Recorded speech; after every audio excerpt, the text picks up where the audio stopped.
So I do try to kind of set up my seeding schedule to do the moon cycles a little bit. Really? And I just, on my calendar, I kind of use a combination of put in like the full moon, the new moon, because those are kind of the main, and then your root crops, which I don't typically seed into soil blocks, that would be later on.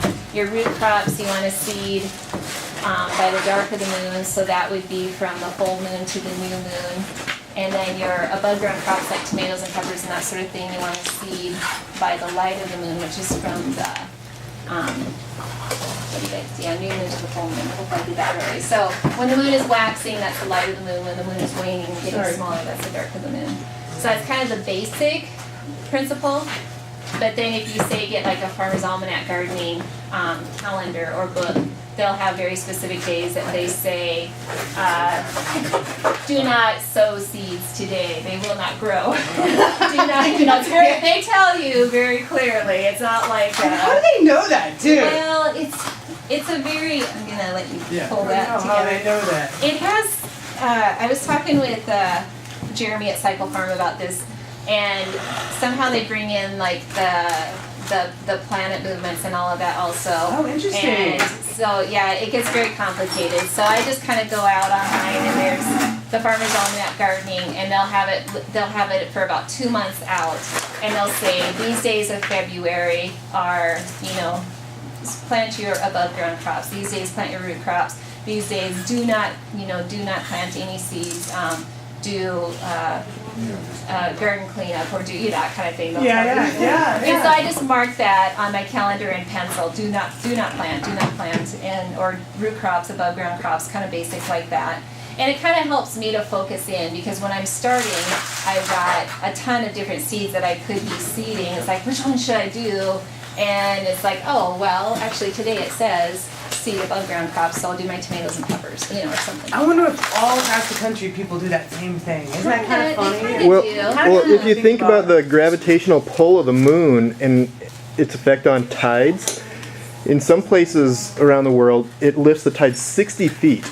So if you think of how much energy it would take to lift water, 7.8 pounds per gallon, and you take a huge area, like as big as a state, and raise that water 60 feet, what force that is. That's an incredible force. So then if you're looking at a plant and the capillary action of moving moisture 1 or 2 inches through the tiny parts of a plant, that's nothing compared to lifting the tide 60 feet. So we must be acting all crazy too, because we're like little plants too. Yeah. So then when you think about plants pushing that moisture down to develop roots or up to develop the stem, you want it to go with the cycles of the moon. Yep, so Kyle's question was, how large do I let the plants grow in the blocks before I transplant them out? And so I guess more what I do is I figure out what my safe date is for planting out, which is, for me, it's usually between the 15th and 20th of May. And then I go backwards from that. And I like my tomatoes and peppers and stuff to be about probably 6 weeks old when I plant them out. That seems to be about the right height.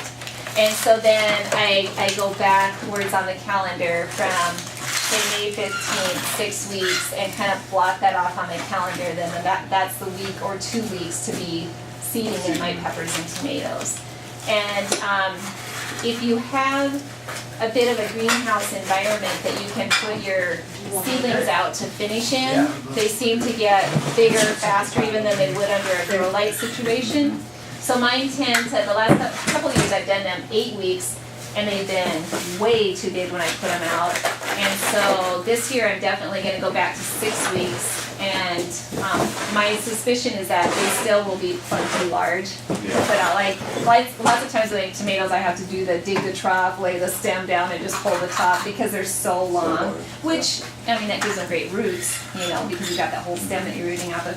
But that's kind of my guideline is, figure out. So, I don't have a calendar out here, I guess, but so if we figure, let's say May 20th to be safe, and then go back 6 weeks, you're going to be at about April 1st. So you could wait a while still before you see them. I mean, if you're really